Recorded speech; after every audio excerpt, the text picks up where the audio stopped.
नमस्कार दोस्तों।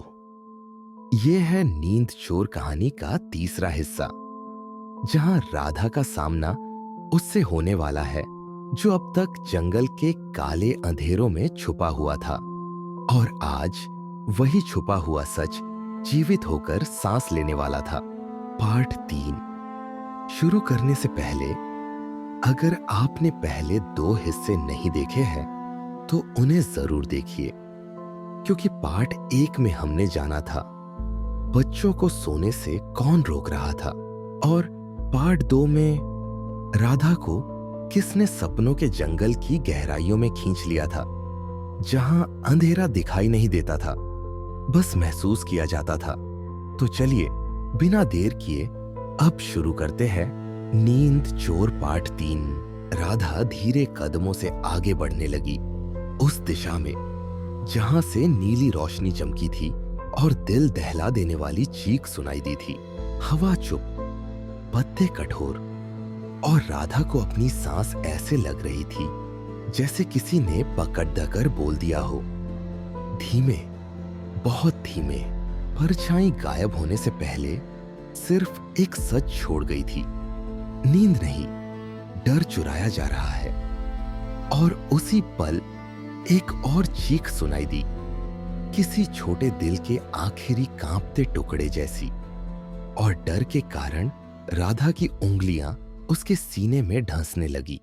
परछाई फिर उभरी, कमजोर और टूटी हुई।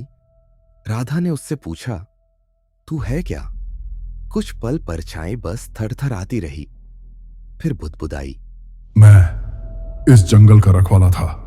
रखवाले ने नजरें नहीं उठाई, बस उस दिशा की ओर इशारा किया जहां अंधेरा अब सिर्फ अंधेरा नहीं था, कुछ पल रहा था, जैसे पेट में कोई जानवर करवट बदल रहा हो। जड़ें कांपी, धीरे फिर जोर से। राधा ने एक कदम पीछे लिया और रखवाले ने उसका कंधा पकड़ लिया। उसका धुएं जैसा हाथ अजीब तरह से जिंदा था, और राधा से बोला, भागने का दिल करेगा राधा, पर जिस जवाब को तू ढूंढ रही है वो यही है। राधा के भीतर अचानक एक अनोखी शक्ति भर उठी। डर पीछे छूट गया और उसने बिना हिचक सवाल किया, कौन है वो? सामने आ।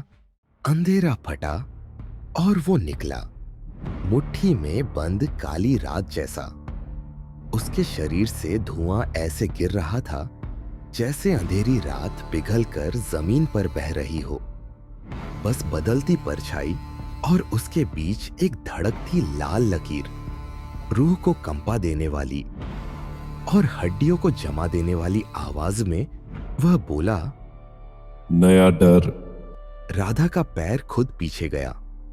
जमीन मुर्दा हो चुकी थी। राधा को इस तरह सहमा हुआ देखकर रखवाला आगे आया, कमजोर पर निडर। छाया हंसी, एक खोखली, चुभती, कड़वी हंसी। तूने अपना डर छुपाया रखवाले, पर मिटाया नहीं। देख, मैं तुझसे ही जन्मा था और आज तुझसे कहीं ज्यादा शक्तिशाली हूं। ये सुनते ही राधा पूरी तरह घबरा गई और उसने रखवाले से पूछा, ये तेरे अंदर से निकला था? रखवाले की रोशनी डगमगाई। हाँ, एक रात मैं एक बच्चे को बचा नहीं पाया। उसका डर इतना भारी था कि उसने मेरे अंदर जो टूटा हुआ था उसे फाड़कर खोल दिया, और उसी दरार से ये पैदा हुआ। छाया की लाल धड़कन तेज हुई, जैसे उस याद से वो और भूखा हो गया हो। तभी राधा ने सटीक सवाल किया, तू डर खाता है तो नींद क्यों गिर जाती है? छाया उसके बिल्कुल सामने आया। उसका धुआं राधा की त्वचा को उस तरह बनकर चीर गया। वो लगभग फुसफुसाया, क्योंकि जब मैं उनका डर खींच लेता हूं तो सपनों की जड़ें सूख जाती हैं और नींद अपने आप गिर जाती है, बिल्कुल खोखली। मैं चुराता नहीं, मैं बस वही खाता हूं जो उनके भीतर डर बनकर बचा रह जाता है। राधा ने आंखें तीर की तरह तानी। अगर तू डर खाना बंद कर दे तो तेरा क्या होगा? छाया ठहर गया।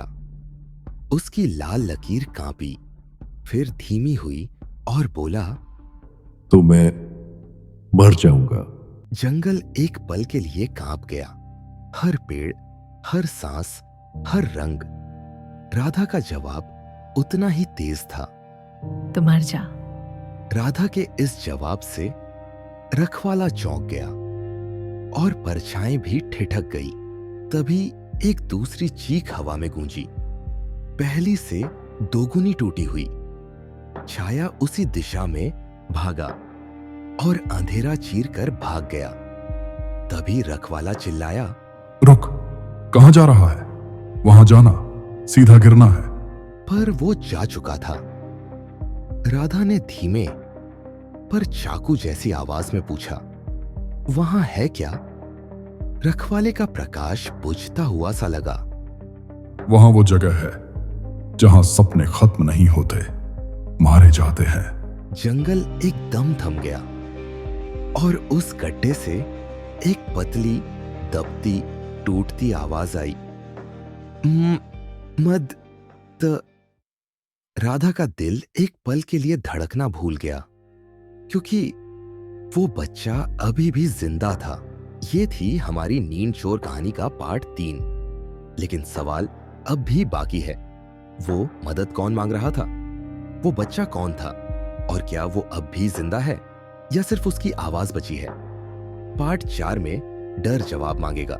अगर तुम ये जानना चाहते हो कि उस अंधेरे में फंसा बच्चा कौन है, तो इस चैनल को अभी सब्सक्राइब करो, क्योंकि अगला हिस्सा सीधे वहीं से शुरू होगा जहां चीख टूटी थी।